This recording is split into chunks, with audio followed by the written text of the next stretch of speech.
Murder investigation. Atlanta police want to talk to potential witnesses of a deadly shooting at a strip mall. Officers hope someone in this video might have information to help lead to Kyria Banks's killer. Police say the surveillance video also shows the suspect's black SUV backing into a parking spot. The shooting took place last Friday on Cleveland Avenue.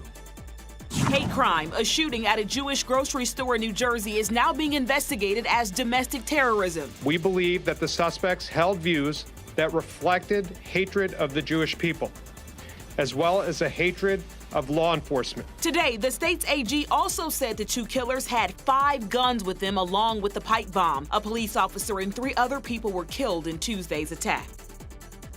That darn cat. Body camera video shows Alpharetta police responding to a call about a stray cat chasing down people in a parking lot. If he gets against this wall, I'll shoot him.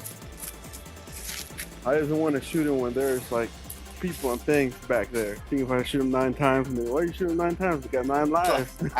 Police did not shoot the cat, but pepper sprayed it instead. This sparked harsh criticism online. The department defended its action, saying officers took the best course of action. By the way, the cat got away. Blame game. A federal investigation blames inadequate work for a deadly pipeline blast in Alabama. The 2016 explosion killed 2 people and caused gas shortages across the southeast. In a new report, federal investigators say the crew should have removed the Colonial pipeline by hand instead of using machines. The machines created a gas leak, sparking the blast.